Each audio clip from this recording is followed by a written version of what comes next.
Friends, आज आप लोग साइटोप्लाज्म के बारे में पढ़ेंगे। तो देखो, ये जैसे सेल हैं, तो सेल में सबसे बाहर सेल मेम्ब्रेन और इसके सेंटर में हम लोग न्यूक्लियस मान लें। डार्क कलर का यहाँ पर हमको न्यूक्लियस मिलेगा, ये न्यूक्लियस है। तो यहाँ सेल मेम्ब्रेन और न्यूक्लियस के बीच में यहाँ पर जो ग्राउंड सबस्टेंस पाया जाता है, उस ग्राउंड सबस्टेंस को हम लोग साइटोप्लाज्म कहते हैं। साइटोप्लाज्म ये है न्यूक्लियस,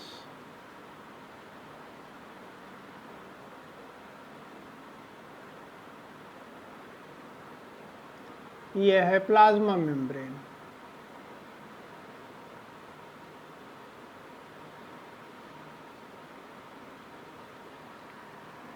जिसको लिख सकते हैं the ground substance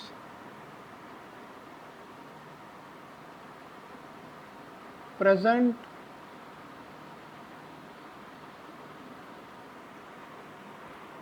inside the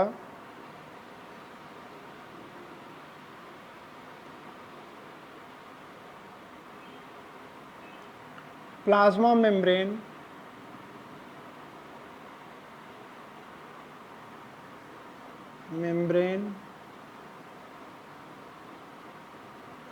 यहाँ आर लिख सकते हैं, are between plasma membrane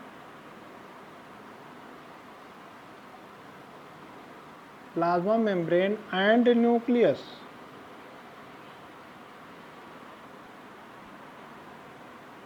is called cytoplasm. इसको हम लोग साइटोप्लाज्म के नाम से जानते हैं। अब ये साइटोप्लाज्म भी ट्रांसपेरेंट सबस्टेंस होता है और ये भी कोलाइडल नेचर का होता है। इट इज सेमी सॉलिड यानी colloidal in nature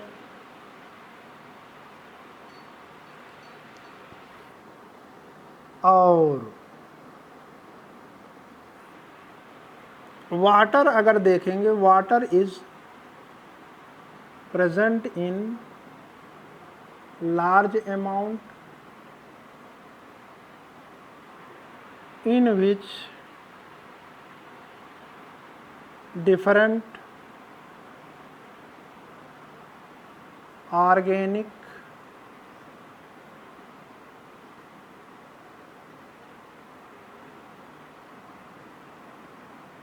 organic substances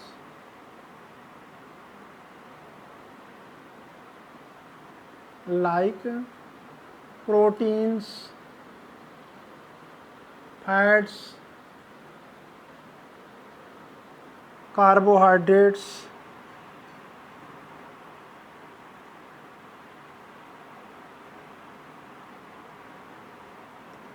etc.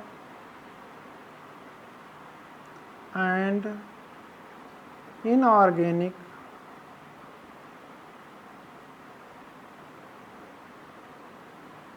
substances are present.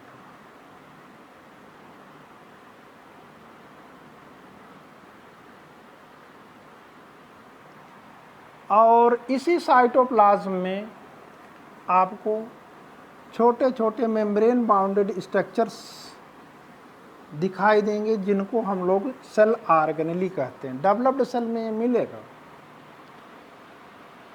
In the cytoplasm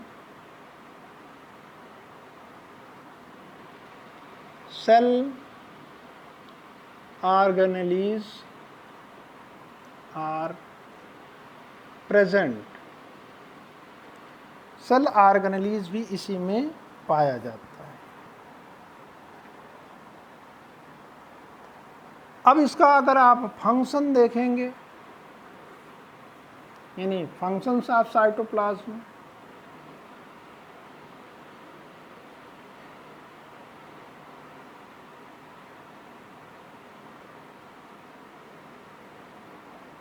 cytoplasm का फंक्शन अगर देखें तो साइटोप्लाज्म का फंक्शन ये होता है कि ये न्यूक्लियस और साइटोप्लाज्म में या one cell organelle to another cell organelle में मटेरियल को एक्सचेंज करने में हेल्प करता है। जैसे एक सेल ऑर्गेनेली यहाँ पर, एक यहाँ पर है, तो यहाँ से मटेरियल इसमें, यहाँ से मटेरियल इसमें, ये साइटोप्लाज्म के थ्रू ही एक्सचेंज होता है।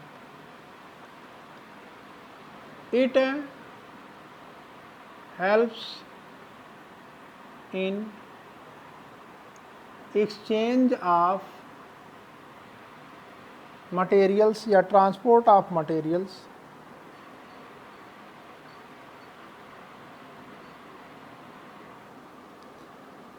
between cell organelles।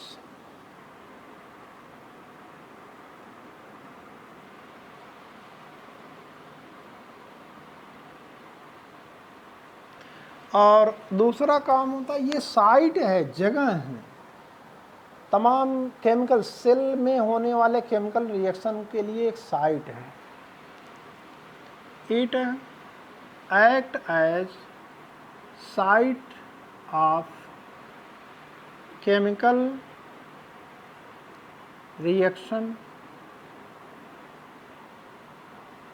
Of the cell.